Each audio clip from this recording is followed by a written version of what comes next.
I followed it back up straight after, and actually he defaulted, so he couldn't afford, he paid the deposit, but he couldn't afford to complete on it. This has been a real cash cow for us, to be fair. So we've just refinanced it at 850,000. I've secured 2 weeks ago another rent-to-rent in Bournemouth, which is a 5-year rent-to-rent, and we've actually got a 2-year rent-free period on it because We're going to move straight on to our next speaker. Please put your hands together. And hope work has already been mentioned before. Tom Jeffers. Hello, I'm Tom. No, firstly, I just want to start by saying I'm truly humbled to be here, especially with some of the people that are up on the stage with me. It's really, really great. And I've been mulling this over for a few weeks, because those of you who don't know, I've been in Rhodes the last week for my best mate's wedding. I've been more worried about this speech. People say you're more worried about the speech for people you actually care for. And I don't know whether it's true or not, but maybe last week just didn't mean anything in Rhodes.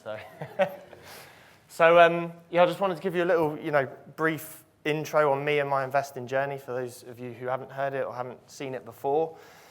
I very much started this journey probably wanting a number of different things, and now 18 months in, everything has sort of changed for me. A lot of my journey at the start was about me, wealth, building a property portfolio, these sort of things, which I feel are now secondary. When I look into things more, it's more about family, friends, where I want to go and where I want to be. Like for me, goal setting's been huge. I've never been one for goal setting. It's just sort of turn up, get it done, see what you can do. Whereas now it's very much like a year, 3 years, 5 years. Let's have a strategy behind where we're going. And I worked in football in a different capacity to Martin, unfortunately. Mine was very much go to university, follow the dream of working for me, what I thought it was, like I said, a corporate job in football for 10 years. Got to exactly where I wanted to be, being a line manager by the time I was 25, earning a good salary. And the reality was I then turned into that person who just hated everything about the corporate world. I didn't want to be there. I dreaded work on a Monday morning. And I wasn't appreciating my family, holidays, the lifestyle that anything came with it. Like I said, I had a good salary at a young age, but the only sensible thing I'd done was buy my first buy-to-let in Portsmouth in 2017. So I worked in football from 2009 to 2018, and then I went into work one day and just basically said, I'm not doing this anymore. And I went home that evening and said to Charlotte, my better half, I'm not going to be, I don't know how much longer I'm going to stay in my job. And she said, well, we need to have a talk about this. And I said, well, when I said I'm sort of not going to be in my job, I've kind of already left. And for me, there was no backup plan, but for those of you who know me, that is me. If I'm not happy in something, I'll just change it. And that was probably the best moment, I'd say the best moment in my life. That was probably the best thing I could have done in that situation. I pulled myself out of something that was getting me down, causing me, a lot of underlying factors that I didn't need. And it was actually a family member gave me the property magic and led me to go on to a few other things. My sister, for those of you who don't know, my sister's 20 years old. I'm inspired by my sister multiple times a week for what she's doing at her age. And she took me on MMA, and that was a massive changing point for me. Accelerator changed everything. My beliefs, me being, like I said, I didn't believe in any of the wealth dynamics, any of the goal setting, all of these things. And that for me just changed where I was and where I needed to be. And I know Christine touched on it earlier. I never even thought about being a pin host, of which, the first event's on Wednesday for anyone who wants to come along. And subsequently after MMA, Mastermind 29. And that for me has changed everything. The last 18 months, someone mentioned it earlier, the way the team, the pin guys have handled it has been unbelievable. I think we've got a huge amount of extra value from it, and it's led me to go on to things that honestly I didn't dream of doing for probably 5-10 years thereafter. So a couple other pictures as well, the little man.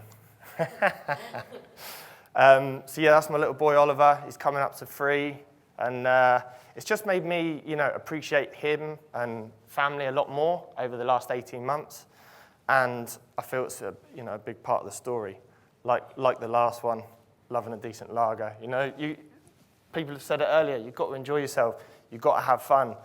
And that's been a big part of it. So I'll jump straight in. So my strategy at the start was very much buy, refurb, and refinance. I love the idea of liquid cash. I love the idea of working on big margins with anything. I firmly believe if you can work off bigger margins, you have to do less deals. So, and exactly as Hugh said, if you can, the whole no money in, or the no money left in a deal. I was like, this can't be true. This can't happen. And then when I started looking at it, so straight away my mind worked back, and I was like, well, a no money in deal really is only 25% profit at the end. So if you've got your 25% and you can mortgage it up on a 75% loan to value, all of a sudden that cash is liquid, and it can just be moved on and on and on. And that was again a real turning point for me. I'm in property for the long term. There was no quick fixes or make money quickly, and I knew I was going to be doing it in the long term. And going forward, we're looking into some flips and a few things like that to try and get us some more chunks of cash that we can put forward and work into some bigger projects. I've left that right to the end because obviously it was just mentioned by Nick and Juliet on the last one, but cash is king. So for me, leaving football and not having a plan led me to going and working for a building company as a labourer. So I left a 50k salary to basically go and be a builder on site, and I wasn't even a builder. I was a labourer, but that was the best 12 weeks for me personally, and as I said, cash is king, especially in the building world as well.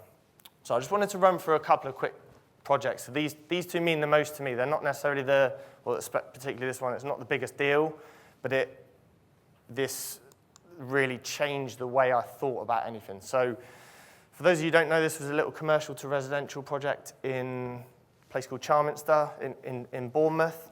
So it was up for auction, which we went to go and buy, and actually there was a guy in the queue who bought it. It's a long story, which I won't bore you with, but the guy in the queue behind me bought this property, so we thought we missed out on it. I followed it back up straight after, and actually he defaulted, so he couldn't afford, he paid the deposit, but he couldn't afford to complete on it. This one was £52,000 purchase price, so, had prior approval to turn it into a one-bedroom house. One-bedroom house in Bournemouth, I knew was at least 160 grand. So from that point of view, we jumped straight in. We accumulated some cash together ourselves, 0 stamp duty. We spent about 56,000, pretty much pulling it down to the ground and starting again. To which, when I took a couple of other business partners to it, I think that the culminating factor was one of them turned and looked at me and said, so we bought a fallen down shed. Me being a deal maker, I just bought a fallen down shed as well. I had to try and believe in this myself, but I knew what could come of it. And the fantastic, probably still to the day, the biggest learning for me on Mastermind was, use experts around you, speak to people that you know. Because we were looking for an office at the same time, so we very, very nearly turned this into an office. The value of this as an office was £100,000. I went and saw some planning advice that week, to which he said, you've got prior approval on it. If you go into, keep it as a commercial, you'll lose the planning. Prior approval is running out in 3 months. He said, you'll never get anything back. And you can see there, the total expenditure was 108,000. We refinanced it. It was valued, I should say, at 200. So the total equity is almost £100,000. The cash flow is not great, but like I said, it's almost a no money in deal because we could only value it so this was a real key learning for me. Because of the type of property and where it was, we could only get a 50% loan to value on this. So still at a 50% loan to value. We had about £8,000 left in it. So yeah, you can see a couple of the photos there on the ground floor with the window at the back, which was the kitchen. So now you can see that same room with the window and obviously the kitchen at the back there, and then out the front as well. Because of how hemmed in everything it is quite difficult to get a photo, but that gives you a bit of an idea of what that one was. And then on to my favourite project. So the Oaks is a double barn conversion in a place called Durley near Southampton. For me, barn conversions that was like the dream. We've always wanted to do barn conversions, a mill, a chapel, but this had the most meaningful thing for me. So this again was another auction property. We actually managed to secure this before the auction at 280,000. Stamp duty costs and the refurb were just over 300 all in, so the total expenditure was almost 600,000. So this is a 4-bed and a 2-bed barn, just to give you a bit of scope, with about half an acre's land around it. It had full planning to turn it into serviced accommodation. So that was, if I'm honest, not something we particularly wanted to go into, but we bought this in June last year, so June 20, and we launched it on the 1st of May, so around the Easter weekend this year. And this has been a real cash cow for us, to be fair. So we've just refinanced it at 850,000. The total equity is 270. Obviously, the return on investment is infinite. And the cash flow is actually quite light, but I've been cautious with that because of how things are at the moment, rather than doing my predictive figures on the next few years on how everything is at the moment. That's based obviously on the longer term. So yeah, this one it was a no money in deal, and we actually managed to get nearly £63,000 back out. So it's hard to get a scope of all the images on here, but you can see, so the top photo was it at the start with the 2 main barn doors open, and then the picture just below in the center is the barn face just to the right-hand side.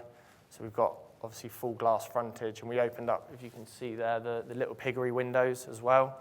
So we've tried to restore a lot of the character. The photo on the right shows you up on the mezzanine floor looking down, with the pallet ceiling and open fireplace with a feature wall. So it's a summary of my deals. I will, again, just rattle through these quite quickly because you can see them there. So Nortoft and the Oaks I've obviously talked about. We also secured 4 flats in Bournemouth, to which we almost got all of our money back out. We've got about 30,000 left in that one. So overall, very, very good. We've picked up 16 rent-to-rents in total, which are cash flowing. So Castle Lane is a 7-bed HMO in Bournemouth, just on the outskirts of the town centre. We're part of, obviously, the London scheme as well with Hackney and Islington, which, if I'm honest, we never wanted to get into rent-to-rent, but where we had shelled out buying Nortoft, the Oaks, and West Hill, cash flow was a real problem, so we were able to put a chunk of money into that to give us a return each month, obviously for the longer term. Coach Road and Highfield, I know Martin's mentioned a little bit earlier, so I won't go into those in too much detail, but for me, joining Mastermind, I was very conscious. I wanted to hit the £1 million, the GDV, with the £50,000 net profit, and obviously I'm absolutely delighted to have obviously achieved that and more. So what does the future hold? I should have put in there no more children, but I've secured 2 weeks ago another rent-to-rent in Bournemouth, which is a 5-year rent-to-rent. We've actually got a 2-year rent-free period on it because we're going to spend circa 50,000 doing that one up before we start. And that one will earn us, so that is a separate joint venture, so that 682 is the figure already halved, so it's about 1,300 in total.